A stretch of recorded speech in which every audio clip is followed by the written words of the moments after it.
जे शक्ति प्रदान होइछन्ति जे षड भगर जे स्थली सातुटा ऐश्वर्य वीर्य जस श्री ज्ञान वैराग्य अष्ट ऐश्वर्यर अधिकारी सी होचन्ति ईश्वर। तेणु महारथी पान खाई पकई देथिले कागजटी को धरी पकईली मोर भारी कागज लोभ खंडे काले मुक्ताटे थी पाई कि से दिन दैवा तो मो भाग्य गोटे बड़ मुक्ताटे मिलगला कौन लिखा है आज्ञा एमन खोजु थाए जहा काले प्राप्त हुए था। तेणु से लिखाई ईश्वर किए ईश्वर डेफिनेशन किए बा कहि परिबो से दिन जंदी महात्मा गांधी कहले ईशावास्यमिदं सर्वं जत् किंचित् जगत्यां जगत् तेन तेन भुंजिता मातृदर्पश्य चिद्दनम एई दी धारी जदि ईशावास्य उपनिषदर बंचिब आ सब पोड़ी जली भस्मीभूत होइजिब ताहाले भी ईशावास्य उपनिषद बंची रहिछि बोली मु जानिबि फादर ऑफ द नेशन कहितले सेमिति ईश्वरंकर संज्ञा के कहि परिबो किंतु ता देरे सुंदर भाबरे लिखाइछि कोन लिखाइछि ना कर्तुम अकर्तुम अन्यथा कर्तुम जह समर्थः सह ईश्वर ये परिवार कथा को करि पारती सान भौणी सरस्वती आज सुंदर कार्यक्रम संपूर्ण साफल्य मंडित हो पारिछि। तेणु कर्तुम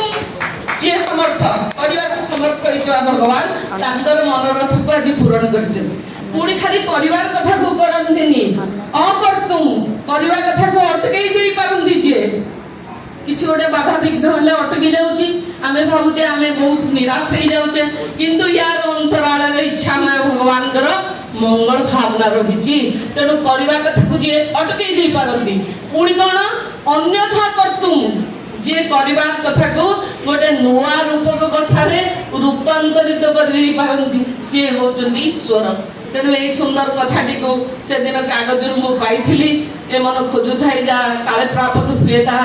खोजिला लोक को बाट पड़ी अच्छी खोजा लोक अंध। तेणु आसतु जीवनर समय स्रोत तो गढ़ी चली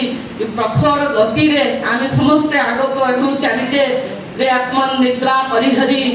लोचन कर कर निरीक्षण निशब्द जीवन स्रोत धाउची किपरि भेटिबाको मृत्यु सिंधु तराड़ लहरी। तेणु इनएविटेबल ट्रुथ होची डेथ निश्चित आसीब समस्त आम जेते विद्यमान अच्छे दिने ना दिने से महाकाल भितर विनाश आमर हो। तेणु निश्वास को विश्वास कहीं दक्षिण पाद आग को जाइए बाम पाद जीव कि नहीं कही पारानी एते अनिश्चित ये जीवन। तेणु मूल्यवान समय को संपत्ति करी ये जो सारस्वत भंडार रे भरपूर है सुंदर सुंदर लेखा तादेरु रस ग्रहण करवा बहुत ताको हजम कला परे बहुत किछि पढ़िला परे निज विवेक जहाँ को स्वीकृति देव से भली सुंदर सुंदर लेखा छाड़िबा खाली कविता नुह गल्प लिखा प्रबंध लिखा एवं नाटक भी लिखा शिशु साहित्य भी रचना करवा एवं मोर सारस्वत भंडार सबु सुंदर सुंदर कथा को आम पढ़ा निश्चित भाव में। तेणु जी जते पढ़ जी जते शुणव सी